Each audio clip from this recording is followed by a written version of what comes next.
Hello guys and girls, I hope you all are well and good. My name is Nishant and welcome to the official YouTube channel of Edu4.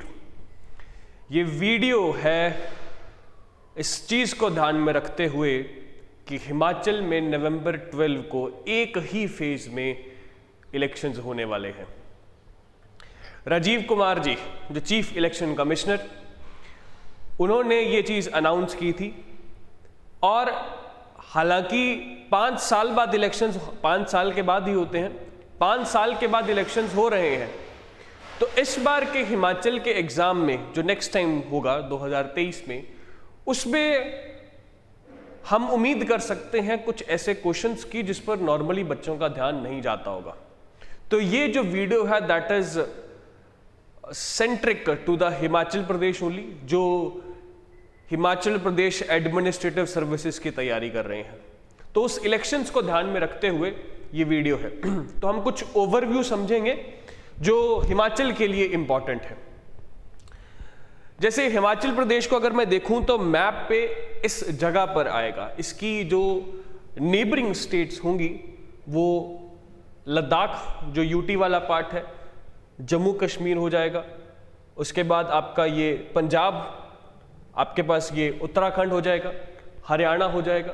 तो ये वो reason है जिनके साथ इसकी boundary share होगी।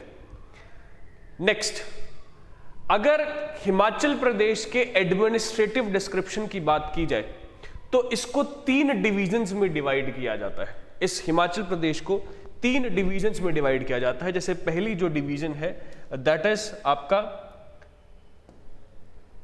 the first division is Mandi, the second is Kangra and the third is Shimla।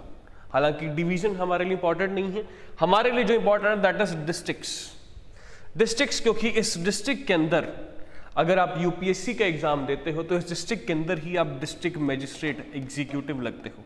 तो वो हमारे पास ये 12 डिस्ट्रिक्ट्स हैं। बिलासपुर हो गया, चंबा, हमीरपुर, कांगड़ा, किन्नौर, कुल्लू, लाहौल स्पीति, मंडी, शिमला, सिरमौर, सोलन एंड ऊना। ये 12 डिस्ट्रिक्ट्स हैं यहाँ पर। और फर्दर सब डिस्ट्रिक्ट्स या सब डिवीजन हम बोल सकते हैं वो है 53, 79 तहसील्स हैं और 37 सब तहसील्स हैं। So this is the administrative description. अब जंप करते हैं हम पॉलिटिकल डिस्क्रिप्शन पर। पॉलिटिकल डिस्क्रिप्शन में मैं सबसे पहले बात करूंगा एमएलए कॉन्स्टिट्यूएंसीज की, मतलब कि वो कॉन्स्टिट्यूएंसीज, वो सीट्स बोल सकता हूं मैं यहां पर, वो सीट्स जो एक्चुअली स्टेट लेजिस्लेटिव असेंबली में होती हैं, जिसको मैं हिंदी में विधानसभा भी कहता हूं। विधानसभा, जहां से चीफ मिनिस्टर साहब इलेक्ट होते हैं। तो जिनको कुछ डिटेल्स का नहीं पता है कि वो विधानसभा या स्टेट लेजिस्लेटिव असेंबली क्या होती है, वो ये इसके अंदर ये जो मेंबर्स हैं वो कौन होंगे? Member of legislative assembly. ठीक है, तो इसमें मैंने थोड़ी सी हिस्ट्री डिस्कस की है, हल्का सा इसके पॉलिटिकल डिस्क्रिप्शन को बताने के लिए मैंने हिस्ट्री यहां पर डिस्कस की है। मैं वो थोड़ा सा आपके साथ डिस्कस करना चाहूंगा क्योंकि उसमें क्वेश्चन आने के चांसेस हैं। तो स्टार्टिंग में अगर मैं हिस्ट्री की बात करूं इंडिपेंडेंस के बाद की, तो ये एक सेंट्रली एडमिनिस्ट्रेड टेरिटरी थी, जैसे यूनियन टेरिटरी हम जिसको कह सकते हैं। ये बात है अप्रैल 15, 1948 की, जब ये सेंट्रली एडमिनिस्ट्रेड टेरिटरी बनी थी। तो ये 30 प्रिंसली स्टेट्स थी। एक चीज होते थे प्रोविंसेस और एक होती थी प्रिंसली स्टेट्स। ये 2 चीजें थी। प्रोविंसेस वो थे which were directly under the britishers. Princely states को हम रजवाड़ा भी कह सकते हैं। ठीक है, जहां पर राजा हुआ करता था, इंटरनल मैटर राजा संभालता था और बाहर का डिफेंस, एक्सटर्नल अफेयर्स वो ब्रिटिशर्स ही संभालते थे। डिफेंस वगैरह मेनली ब्रिटिशर्स संभालते थे। तो वो प्रिंसली स्टेट्स को मिलाकर ये सेंट्रली एडमिनिस्ट्रेटेड बनी थी, टेरिटरी बनी थी, जो अप्रैल 15, 1948 की बात करो। 1951 में ये पार्ट सी स्टेट का पार्ट बनी, जो हमारे पास ABC ऐसे पार्ट्स बनाए थे स्टेट्स के, वो डिवाइड किए गए थे किसी बेसिस पर। वो आप इंडियन पॉलिटी में आप उसमें स्टैटिक वाला पार्ट आप उसमें पढ़ सकते हो। तो उसके अंदर ये पार्ट C का पार्ट थे, और इसमें फिर brought under a lieutenant governor, इसको लेफ्टिनेंट गवर्नर के अंडर ले आए थे हम साथ में, और इसमें 30 मेंबर लेजिस्लेटिव असेंबली हुई थी, और पहली बार इलेक्शन 1952 में हुए थे। The first election to the assembly were held in 1952, जब 36 मेंबर की लेजिस्लेटिव असेंबली थी। धीरे धीरे टाइम बढ़ता गया, और फिर इसको पंजाब वाले रीजन से the strength of the house was further raise to 63, जिसमें 60 इलेक्टेड थे और 3 नॉमिनेटेड थे। किसमें? पंजाब रीऑर्गेनाइजेशन एक्ट 1966 के हिसाब से, जो 1967 में हुआ था, क्योंकि ये पहले सारा रीजन पंजाब हुआ करता था। ठीक है, फिर बात डेट की, ये तो हिस्ट्री की होगी, अब डेट की बात करते हैं। जनवरी 25, 1971, जनवरी 25, 1971 है जब देवभूमि, जब इसको कहा जाता है, हिमाचल प्रदेश को देवभूमि कहा जाता है, जिसको अबॉर्ड ऑफ गॉड्स कह सकते हैं। तो इसने अपना डेब्यू बनाया as 18th state of union of India. तो 18वीं स्टेट बनी हमारी ये, 18th नंबर ऑफ स्टेट बनी इंडिया की। ठीक है, और अल्टीमेटली इसके अंदर, ये टाइम इंदिरा गांधी जी का टाइम था, और अल्टीमेटली इसके अंदर 68 MLAs की सीट है। अभी 68 MLAs की सीट है, आज भी 68 की ही स्ट्रेंथ है इसके अंदर। ठीक है, सो ये है MLA कॉन्स्टिट्यूएंसी और किस तरीके से वो स्टेट हुई, ये आप स्टैटिक वाले पार्ट में अलग से भी पढ़ोगे। MP कॉन्स्टिट्यूएंसीज की बात करूं तो यहां पर हमारे पास 4 MP कॉन्स्टिट्यूएंसीज हैं, ये आप मैप में देख सकते हो। 4 MP कॉन्स्टिट्यूएंसी, मतलब कि लोकसभा के लिए यहां पर 4 सीट्स हैं।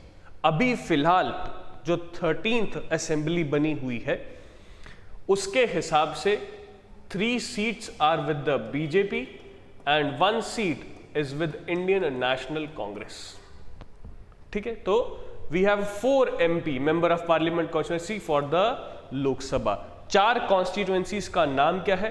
कांगड़ा, मंडी, हमीरपुर और Shimla.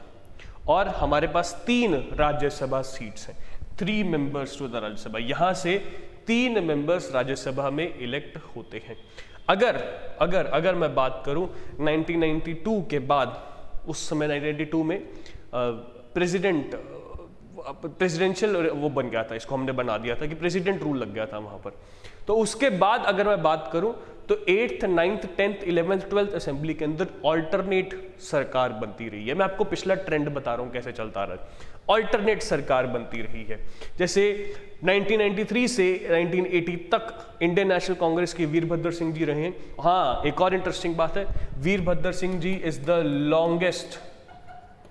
Longest serving chief minister of Himachal Pradesh. इन्होंने हिमाचल प्रदेश में सबसे ज़्यादा टाइम इन्होंने बताया है।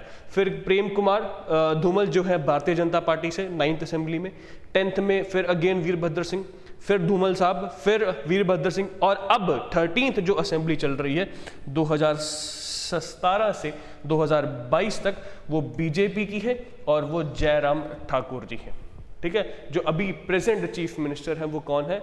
जयराम ठाकुर जी हैं। ठीक है, so this is an overview of the constituencies and everything.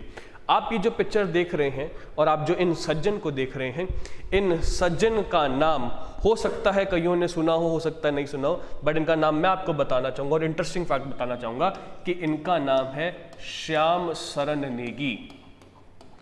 इनका नाम है Shyam Saran Negi. Shyam Saran Negi he is the first voter. He is the first voter of independent India. पहली बार जब 1951 में जब वोट हुए थे तो सबसे पहला वोट इन्होंने ही दिया था। हालांकि 1951 के इलेक्शंस को 1952 में होने थे इलेक्शंस, एक्चुअली में वो जनवरी फरवरी 1952 में इलेक्शंस होने थे जो आपके यूनियन लेवल पर होने थे। लेकिन जनवरी फरवरी का वो टाइम है जब हिमाचल वाले रीजन के अंदर बहुत ज़्यादा बर्फबारी होती है, इसीलिए हमने इस इलेक्शंस को पहले करवा लिया अक्टूबर 1951 में। तो सबसे पहले वोट करने वाले ये थे, बहुत सबसे पुराने भी हैं। इनकी एज इज 106 ईयर्स ओल्ड। ये सेंचुरी मार चुके हैं अपनी, ठीक है, अब आगे सेंचुरी के बाद खेल रहे हैं ये। तो इस कारण से अब इसके पीछे कोई बहुत बड़ा कारण जो ये है कि ये फर्स्ट वोटर कैसे हैं, वो ये कारण है, लोकेशनल कारण है कि जो इलेक्शंस होने थे जनवरी फरवरी में 1952 में, वो इलेक्शंस इनमें इजमल के रीजन में पहले करवाए गए क्योंकि बर्फबारी ज्यादा होती है यहाँ पर, स्नोफॉल ज्यादा होने के कारण इनको पहले इलेक्शन करवाए थे। तो इस कारण से ये फर्स्ट वोटर बने इंडिया के, ठीक है। तो वो अभी भी इन्होंने आज तक कोई भी वोट या कोई भी इलेक्शन में कोई ऐसा इलेक्शन नहीं है जिसमें उन्होंने वोट ना किया हो, ठीक है। अब इनके लिए जो वोट करवाया जा रहा है, हाँ आप देख रहे हो कि फोटो करंट की है, रीसेंट फोटो है ये जो फोटो, ये जो इनसे करवाया जा रहा है वोटिंग, वो है that is through postal ballot.